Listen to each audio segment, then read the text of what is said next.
दृष्टि आईएएस के editorial analysis में आप सभी का स्वागत है। इस सेक्शन में हम अलग अलग न्यूज़पेपर्स और न्यूज़ पोर्टल से आपके लिए एडिटोरियल्स चुनते हैं, जिससे आपको भारत सहित विश्व में होने वाली अनेकों घटनाओं के बारे में विस्तार से जानकारी मिल सके। इस सेक्शन में हम सबसे पहले दिए गए एडिटोरियल को यूपीएससी सिलेबस से लिंक करते हैं, उसके बाद कुछ इंपॉर्टेंट की पॉइंट्स और अंत में कुछ इंपॉर्टेंट कॉन्सेप्ट्स देखते हैं। डियर व्यूअर्स, हम आशा करते हैं कि दृष्टि आईएएस की तरफ से लिए गए इस इनिशिएटिव को आप काफी पसंद करेंगे और आपके सुझाव हमारे लिए अत्यंत महत्वपूर्ण हैं। तो कृपया कमेंट सेक्शन में अपने सुझाव जरूर दें। तो चलिए बिना किसी देरी के शुरू करते हैं आज का एडिटोरियल एनालिसिस। प्रिय व्यूअर, यह वीडियो अंग्रेजी में भी उपलब्ध है। देखना चाहें तो आप हमारे इंग्लिश चैनल दृष्टि आईएएस इंग्लिश पर जाएं।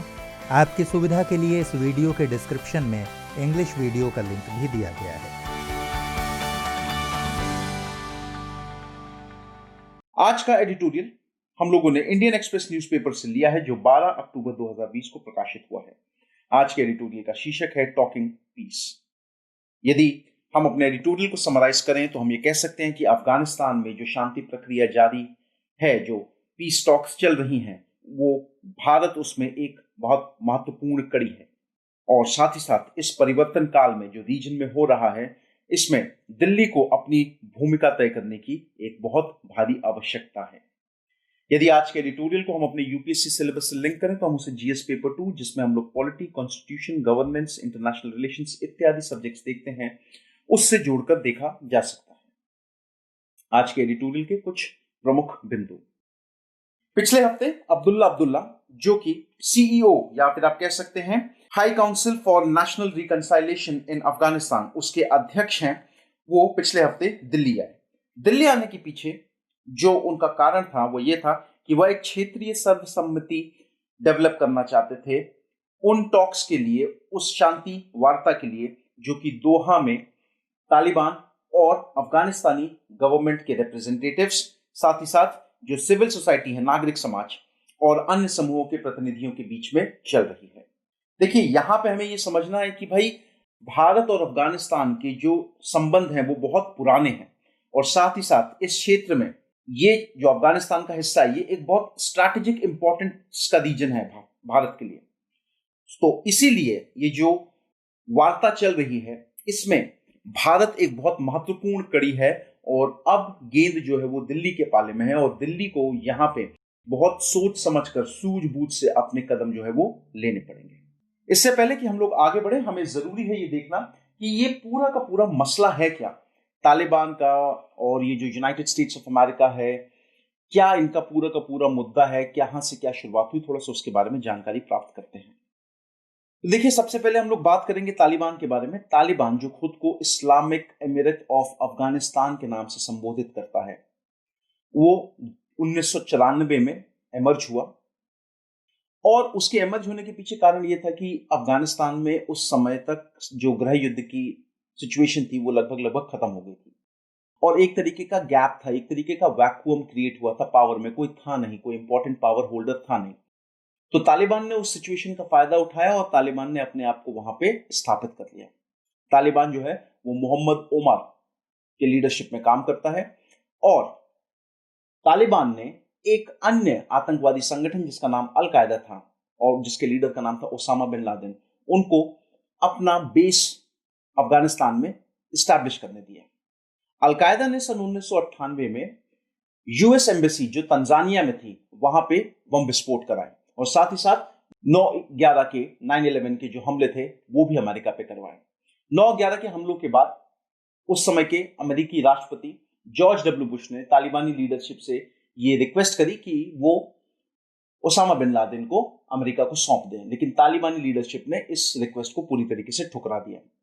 उसका रिजल्ट ये हुआ कि अमेरिका ने नेटो फोर्सेस के साथ मिलकर के अफगानिस्तान के ऊपर धावा बोल दिया, और उस ऑपरेशन का नाम जो रखा गया वो नाम था ऑपरेशन एंड्योरिंग फ्रीडम। ये ऑपरेशन 7 अक्टूबर 2001 को शुरू हुआ। जब ये अटैक शुरू हुए तो शुरुआत के 1.5 साल तो ये अटैक बहुत सधे हुए तरीके से, और अमेरिका ने कई सारे ऐसे फ्रंट थे जहां पे विजय प्राप्त करी। अमेरिका को अफगानिस्तान में एक लोकल लीडरशिप का भी समर्थन मिला जिसका नाम था नॉर्दर्न अलायंस। उनके साथ मिलकर के अमेरिका ने कई इंपॉर्टेंट बेसिस जो तालिबान के थे उनको तबाह किया और वहां पर अपना और नॉर्दर्न अलायंस का कब्जा जो है वो इस्टेब्लिश करवाया। लेकिन ये पूरा की पूरी प्रक्रिया जो थी वो डिरेल हो गई। कब? जब अमेरिका ने 2003 में अपना पूरा का पूरा फोकस अफगानिस्तान से हटाकर इराक पर शिफ्ट कर लिया, और इसी वजह से जो तालिबान जो अब तक तितर बितर हो चुका था उसको समय मिल गया अपने आप को रिकवर करने का, रीग्रुप करने का, और दोबारा से उन्होंने एक मोमेंटम गेन किया और फिर से एक ऑल आउट अटैक जो है अमेरिकी सेनाओं और अफगानी सेनाओं के अगेंस्ट लॉन्च करना शुरू कर दिया। 2009 में बराक ओबामा ने यह बयान दिया कि भाई वो अपनी सेनाओं की जो संख्या है उनको अफगानिस्तान में बढ़ा रहे हैं, और ये जो इंक्रीज कर रहे हैं सेना के संख्या में, उसके पीछे एकमात्र कारण है ताकि वो तालिबानियों के ऊपर एक पूरी की पूरी डिसाइसिव विक्ट्री जो है वो हासिल कर सके। हालांकि 2011 में बराक ओबामा ने एक और बयान दिया जिसमें ये कहा कि 2014 तक अमेरिकी सेनाएं और नेटो सेनाएं जो हैं वो अफगानिस्तान छोड़ देगी, और अफगानिस्तानी फोर्सेस जो होंगी उनको हर ऑपरेशन का कंप्लीट कंट्रोल लेना पड़ेगा। हालांकि कुछ सिचुएशंस इस तरीके से बन नहीं पाई। 2017 में जो आपके अमेरिकी प्रेसिडेंट डोनाल्ड ट्रंप थे, उन्होंने अफगानिस्तान के लिए अपनी एक नई रणनीति जो है वो लेकर के सामने आए। उन्होंने एक पॉलिसी इंट्रोड्यूस कराई जिसको कहा प्रिंसिपल्ड रियलिज्म। प्रिंसिपल्ड रियलिज्म, और ये जो पॉलिसी थी इसके दो आधार थे। पहला आधार था मिलिट्री इन्वॉल्वमेंट। मिलिट्री इन्वॉल्वमेंट के अंतर्गत यह कहा गया कि जो अमेरिकी सेनाएं हैं वो अफगानिस्तान में सिर्फ दो कार्य करेंगी। पहला, जो काउंटर टेररिस्ट ऑपरेशंस हैं उनमें भाग लेगी, और दूसरा, जो अफगानिस्तानी सेना है उसको ट्रेनिंग देगी। जो दूसरा आधार था वो था पॉलिटिकल इन्वॉल्वमेंट। पॉलिटिकल इन्वॉल्वमेंट के अंतर्गत यह कहा गया कि तालिबान के साथ पॉलिटिकल रीसेटलमेंट किया जाएगा और कोशिश की जाएगी कि तालिबान को भी मुख्य धारा में लाने का प्रयास किया जाए। तो देखिए, ये तो बात हो गई पूरा का पूरा इस मसले पर कि अभी तक क्या हुआ है। अब आगे कैसे है, थोड़ा सा जरा उसके बारे में जानकारी लेते हैं। अब हम लोग यहां पे देखते हैं कि भाई आपकी जो डील थी वो थी यूएसए तालिबान पीस डील। फरवरी 2020 में, यानी कि इस साल, यूएसए और तालिबान के बीच में एक पीस डील जो है वो साइन हुई। इसका ऑब्जेक्टिव था वो कि पिछले 18 सालों से जो अफगानिस्तान में युद्ध चल रहा है उसको खत्म किया जाए। इस डील को दोहा, जो कि कतर की राजधानी है, वहां पर साइन किया गया, इसलिए इसको दोहा एग्रीमेंट के नाम से भी जाना जाता है। इस डील की कुछ इंपॉर्टेंट जो जरूरी बातें हैं, कुछ प्रमुख बिंदु हैं, वो कुछ इस तरीके से हैं। ये जो अग्रीमेंट हुआ है तालिबान और यूएसए के बीच में, ये अगले 14 महीने के लिए हुआ है। इस 14 महीने के दौरान अफगानिस्तानी सेनाओं और तालिबान के बीच में कंप्लीट युद्ध विराम रहेगा, सीज फायर रहेगा।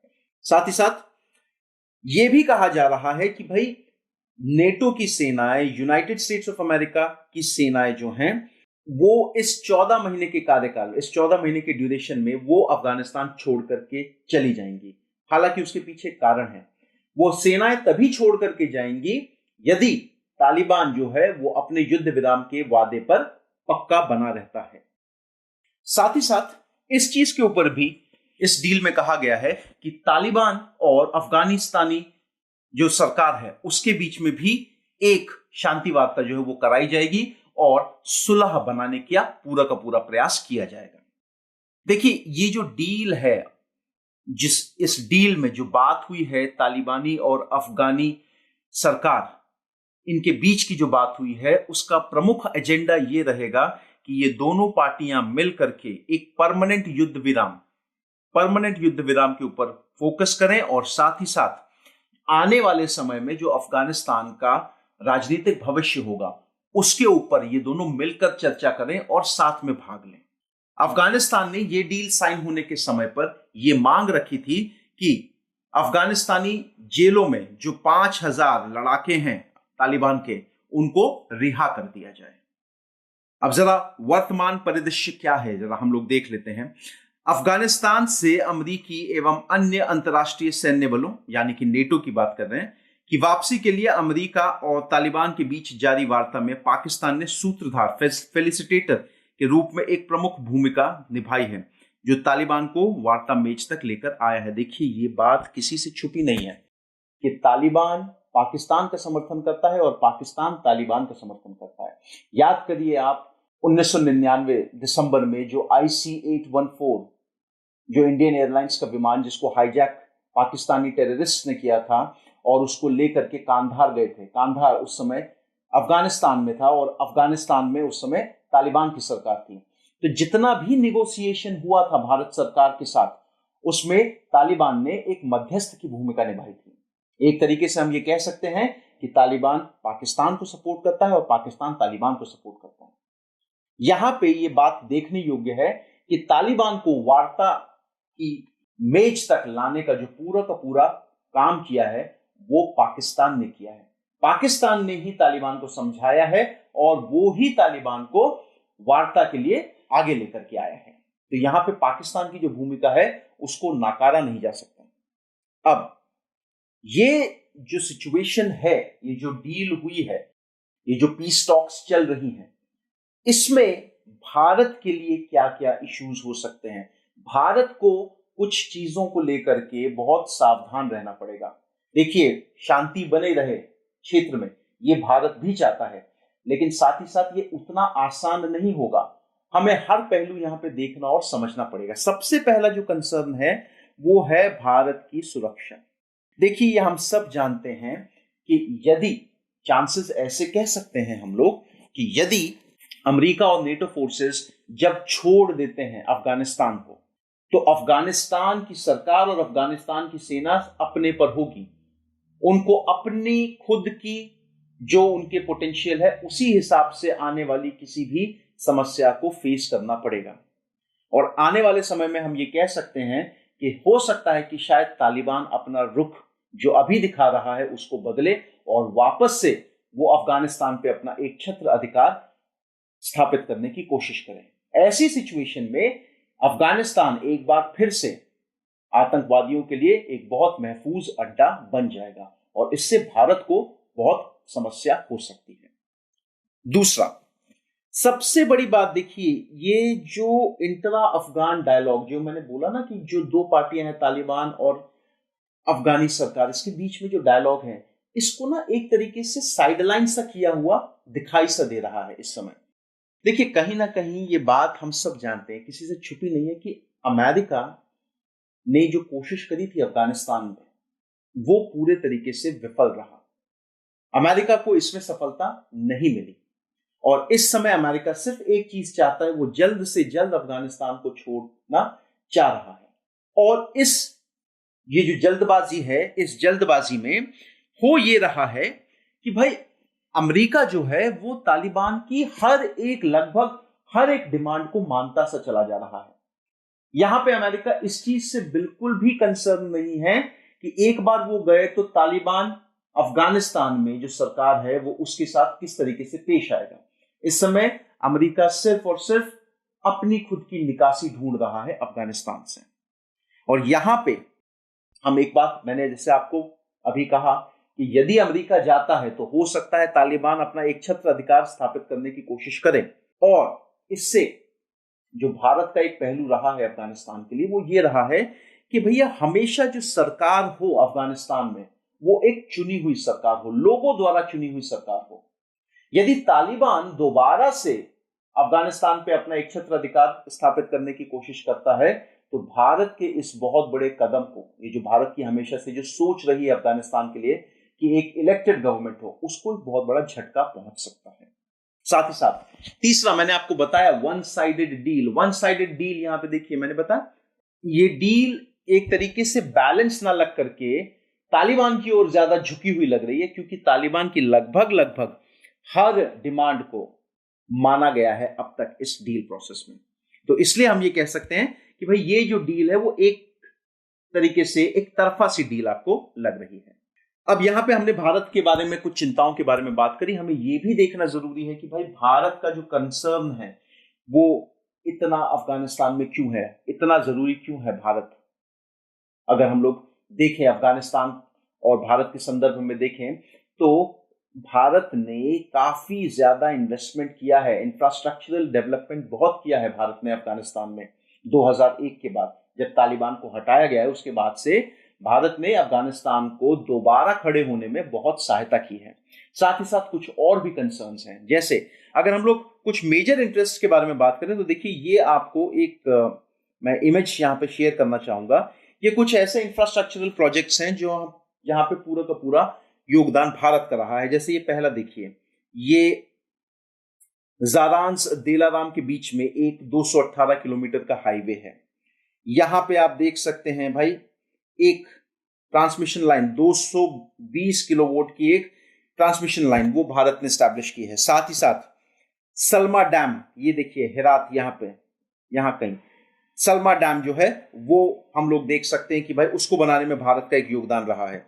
साथ ही साथ अफगानी पार्लियामेंट को बनवाया है और Indira Gandhi institute of child health and Habiba school Kabul में इसको बनवाया गया है।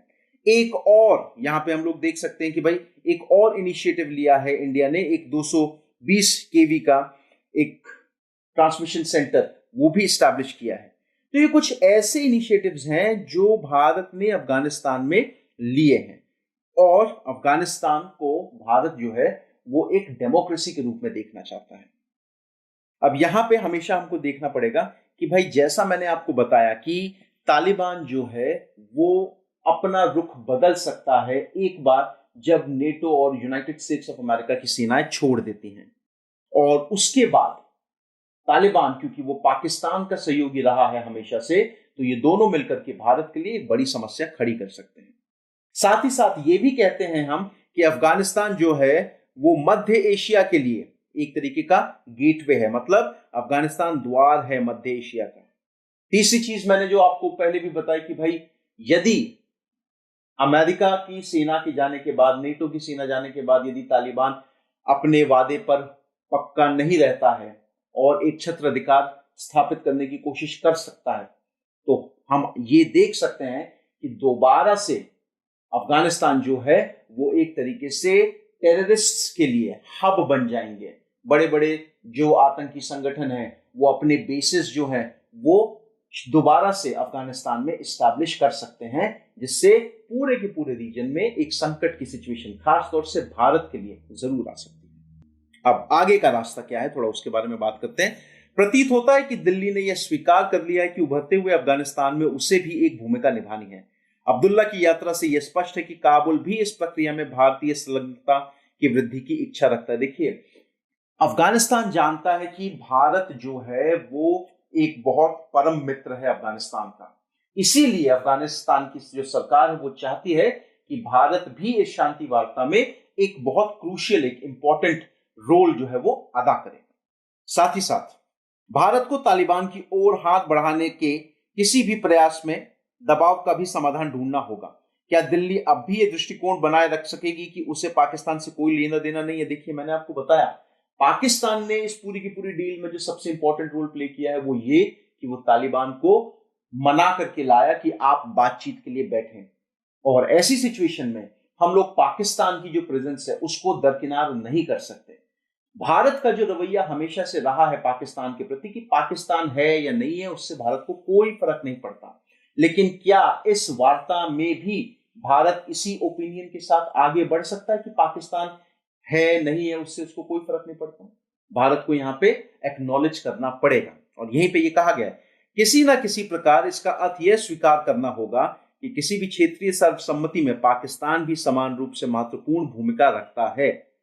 यहां पे देखिए यदि भारत बैठता है उस टॉक्स में अफगानिस्तान के फेवर से, तो कहीं ना कहीं वो इस चीज को अपने आप ये चीज प्रूव हो जाएगी कि पाकिस्तान भी जो है वो एक इक्वल इंपॉर्टेंस रखता है क्षेत्रीय मुद्दों पर, और सर्वसम्मति किसी भी मसले पर वो जरूरी है सभी देशों के बीच में। चूंकि अफगान वार्ता के दोनों पक्ष और प्रत्येक देश दोहा में जारी प्रक्रिया के अलग अलग परिणामों की इच्छा रखते हैं, दिल्ली के लिए यह कठिन दुविधाजनक स्थिति है जिसका समाधान उसे पाना है। अब यहां पे हम सब जानते हैं कि भाई अफगान वार्ता जो हो रही है तालिबान और अफगानी सरकार के बीच में दोहा में, वहां पे दिल्ली को बहुत सोच समझ करके अपने कदम जो है वो रखने पड़ेंगे। जो हमारे लिए इस समय जो सिचुएशन है, हमारे लिए जो हालात हैं वो बहुत दुविधाजनक हैं, इसलिए दिल्ली को बहुत सोच समझ करके अपने कदम जो है वो आगे बढ़ाने होंगे। तो स्टूडेंट्स, ये था आज का एडिटोरियल एनालिसिस। आज का क्वेश्चन देख लेते हैं। देखिए, प्रीलिम्स पर्सपेक्टिव से आप थोड़ा सा जरा लोकेशंस के रेफरेंस में भारत ने क्या क्या प्रोजेक्ट्स किए हैं अफगानिस्तान में, थोड़ा सा उनके ऊपर ध्यान रखिएगा। मेंस के पर्सपेक्टिव में एक क्वेश्चन जो यहाँ पे तैयार किया जा सकता है वो कुछ ऐसा है कि अमेरिका तालिबान समझौता एक सकारात्मक कदम है, लेकिन आगे का रास्ता आसान नहीं होगा। अफगानिस्तान में दीर्घकालिक शांति के लिए संयम और सभी पक्षों के बीच सुलह की आवश्यकता होगी, चर्चा कीजिए। तो यह है आज का प्रश्न आप सभी के लिए। आई होप आप सभी को वीडियो बहुत पसंद आया हो। धन्यवाद।